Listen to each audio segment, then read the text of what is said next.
Welcome to Quality Branding Hub. The channel is for the quality control engineer, site engineer and the civil engineer who are working in this construction field. तो इस channel में हम लोग क्या discuss करते हैं? इस channel में डिस्कस करते हैं about the construction material, construction methodology, construction process, quality control and how to get promoted or success in the career or in the field of quality control. हम लोग उसके बारे में डिस्कस करते हैं कि क्या क्या स्ट्रेटेजी अपनाना है तो get the success in the career. So आज का टॉपिक्स क्या है? आज का टॉपिक्स है जो कंटिन्यूशन है पीटी कंक्रीट का उसका. तो लास्ट वीडियो में हम लोग क्या डिस्कस कर रहा था? मटेरियल. और मटेरियल में हम लोग एक बात किया था that is low relaxation steel. तो आज हम बात करेंगे जी कि लो रिलैक्सेशन स्टील है क्या, इसका प्रॉपर्टीज क्या है, क्यों इंपॉर्टेंट है ये in PT concrete. So stay tuned until then to get the full information, and if you are new in my channel, kindly subscribe my channel and hit the bell icon so that whenever I upload a new video you will get immediate notification. So let's jump into the subject, that is a low relaxation strand. Now already हमने 8 video बना लिया, तो it's my request, जो आप पहली बार ये video देख रहे हो इस वीडियो को पॉज कीजिए, वो पहले वाला 8 वीडियो देख लीजिए तो आपको फंडामेंटल और बहुत कुछ जैसे इक्विपमेंट कंपोनेंट्स तो आपको मालूम पड़ जाएगा कि पीटी में क्या क्या होता है. तो कहाँ मिलेगा? डिस्क्रिप्शन में है, और हमारा चैनल में पीटी कंक्रीट बोल के एक प्लेलिस्ट है, उसमें भी जाके आपको डिटेल्स मिल जाएगा. आप देख लीजिए, उसके बाद आ जाइए. तो पॉज करिए वीडियो और उसके बाद आइए. सो वेलकम कि आई होप आपने वो पूरा 8 वीडियो देख लिया. तो आज का वीडियो है that is low relaxation stand. Now पहले हमको जानना पड़ेगा कि ये लो रिलैक्सेशन होता है क्या.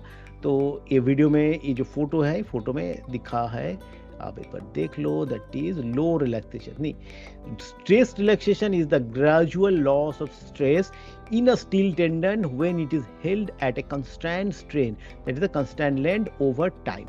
तो क्या होता है ना, हम लोग स्टील को पीटी को टेंडन के थ्रू पास करते हैं, उसके बाद उसको स्ट्रेस करते हैं और उसके बाद उसको कट करके उसको फिक्स कर देते हैं, और बॉन्डेड है तो उसको ग्राउंड भी कर देते हैं. तो ये इसमें हम छोड़ देता है आपको स्ट्रेस करके. तो ओवर टाइम क्या होता है ना, उसमें जो स्ट्रेस है, द कंस्टेंट आपका जो टेंडन है उसमें स्ट्रेस को रिलैक्स होता है, कम होना चालू करता है. This phenomenon is called the stress relaxation. When a steel strand is subject stress and anchored in concrete, its length cannot change. क्योंकि हमने तो दोनों साइड से एकदम इस लेंथ को बराबर में फिक्स कर दिया, वेजेस देके, एंकर देके पूरा क्लोज कर दिया, पर उसमें स्ट्रेस भी है और वो चेंज नहीं हो रहा है. तो उसमें क्या होता है, even though the length is constant, the stress and hence the force gradually decrease with time. This phenomenon is called stress relaxation. तो क्या होता है ना, जो हमने जितना प्लान किया था, डिजाइन किया था कि ये टेंडन में इतना स्ट्रेस हमारा है थ्योरेटिकल, बट जब एक्चुअल में हम लोग करते हैं उसमें स्ट्रेस को रिलैक्स हो रहा है, स्ट्रेस को कम हो रहा है. तो that is called the stress relaxation. तो ये आपको इंपॉर्टेंट है क्योंकि इसमें आपको जो डिजाइन पैरामीटर है, डिजाइन पैरामीटर चेंज हो रहा है. तो उसके लिए आपको क्या करना है, ये जो रिलैक्सेशन प्रॉपर्टीज है इसको आपको जानना है. तो how it occurs, the steel strand is stressed at high force, it is anchored and the length remain constant. With time stress and force reduces gradually. तो टाइम डिपेंडेंट है, ये टाइम डिपेंडेंट के साथ साथ इसका जो है फोर्स ग्रेजुअली रिड्यूस हो रहा है, उसको ही हम बोलते हैं the relaxation of the steel. तो इसमें क्या, क्यों आपका ये इंपॉर्टेंट है तो जान लीजिए. तो स्ट्रेस रिलैक्सेशन क्या होगा आपको जान हो गया कि suppose just take an example, stress at 1000 kilonewton, the jack is removed, the tendon length remains essentially constant because it is anchored. Even without any additional external load of the force, the tendon gradually decreases over months and years. This phenomenon is called the stress relaxation. तो 1000 kilonewton है, may be हम जो 1 साल के बाद, 2 साल के बाद उसको 1000 किलोन्यूटन नहीं मिलेगा, मे बी 995 मिलेगा. तो ये जो लॉस हो रहा है हमारा stress, that is called the stress loss and that is called the stress relaxation. It is harmful for the PT concrete. Now why this is happening? Again, although steel appears rigid, its crystal structure slowly revenge under sustained load. तो क्या होता है ना, हमारा fix हो गया, length fix हो गया, एवरीथिंग इज फिक्स, बट अब सस्टेन लोड आ गया तो उसमें कि over time atoms move slightly, dislocation continue to rearrange, internal strain energy decrease. क्यों अभी डिक्रीज होता है कि this is the fundamental property that कि कोई भी मटेरियल आप जो है वो लोअर स्टेट ऑफ एनर्जी में आना जाता है फॉर द स्टेबिलिटी। कोई भी इंटर यूनिवर्स में एक लॉ है कि लॉ ऑफ द थर्मोडायनामिक्स की आपका जो एनर्जी स्टेट है, एनर्जी स्टेट जो पॉसिबल जो लोअर स्टेट है उसमें आना चाहता है। क्यों उसमें आएगा तो वो पार्टिकल जो है वो जब ये है तो आपका स्टेबल पोजीशन में आ जाएगा। This is the normal phenomenon, this is the normal law of the physics, natural law. तो उसमें क्या होता है, जो स्ट्रेस कर दिया, स्ट्रेस कर देने के बाद जो एटम्स जो है हायर स्टेट में चला गया तो एटम क्या करेगा, वो लोअर स्टेट में आगे वो स्टेबल होना चाहता है। तो at the microscopic level when steel is held at constant state, dislocation inside the steel allow move and rearrange internal structure adjust to the sustained load. As a result, the stress required to maintain the same strain reduce, hence the tensile force in the steel reduces over the time. क्योंकि strain same है तो इसको री हो जाएगा। देखिए ये जो मॉलिक्यूलर है रीअरेंज करना चालू कर देता है क्योंकि वो लोअर स्टेट ऑफ एनर्जी में आना चाहता है। That is the normal law of the physics. तो ये जो नॉर्मल स्टेट में आना चाहता है लो एनर्जी स्टेट में, तो जाके आपका स्ट्रेस रिलीज हो जाता है और कम हो जाता है। That is called the stress relaxation of the steel. Already हमने how it is occurs discuss कर दिया। तो नेक्स्ट में हमको जानना है कि ये property why it is important, क्योंकि हमको इट्स ओके स्ट्रेस रिलीव हो रहा है हमको जान गया, but why is resistance duct in PT concrete is dangerous. See pre-stressing depends on maintaining compression in the concrete. If tendon force decrease significantly, क्या होगा, क्योंकि हमने तो डिजाइन किया था से फॉर एग्जांपल 1000 किलोन्यूटन का, पर ओवर टाइम ये डिक्रीज होना चालू हो गया। तो डिक्रीज होना चालू हो गया तो हमको 1000 किलोन्यूटन में नहीं मिलेगा। So concrete compression reduces, cracking resistance decreases, deflection increases, long term performance is effective. तो ये अगर रिलैक्सेशन ज़्यादा है तो ये सब आपका होना चालू कर देगा आपको कंक्रीट में। तो इफ अगर मान लो कि क्रैकिंग रेजिस्टेंस कम हो गया, डिफ्लेक्शन कम हो गया, तो strength, durability and structural stability will be a problem. तो हमारा जो पर्पस था कंक्रीट बनाने का वो पर्पस सॉल्व नहीं हो गया, क्योंकि हमने सब कुछ बराबर किया और हमारा जो स्टील है, पीटी जो स्ट्रैंड है, उसका रिलैक्सेशन प्रॉपर्टी की वजह से हमारा कंक्रीट डिटोरिएट होना चालू करता है। तो that is why relaxation is far more important for the PT concrete, and that's why relaxation losses are included in the pre-stress loss calculation. तो जब भी हम डिजाइन करते हैं जो कितना pre-stress loss होगा क्योंकि रिलैक्सेशन के कारण, तो हमारा उसमें पता चल जाता है।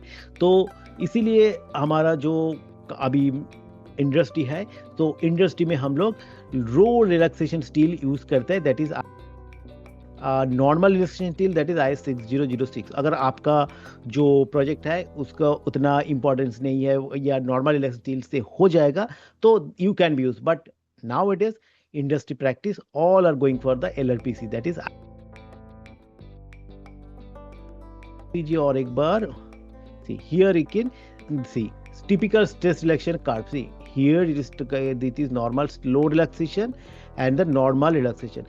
Still see इधर था हमारा इनिशियल स्ट्रेस, अभी मान लो कि ये देखो 20 इयर्स में 85% डिक्रीज हो गया और नॉर्मल लो रिलैक्सेशन में इट्स इज कमिंग 95। तो हमारा जो डिज़ाइन था 1000 किलोन्यूटन का, एक्चुअली 20 साल के बाद हमको मिल रहा है 85%।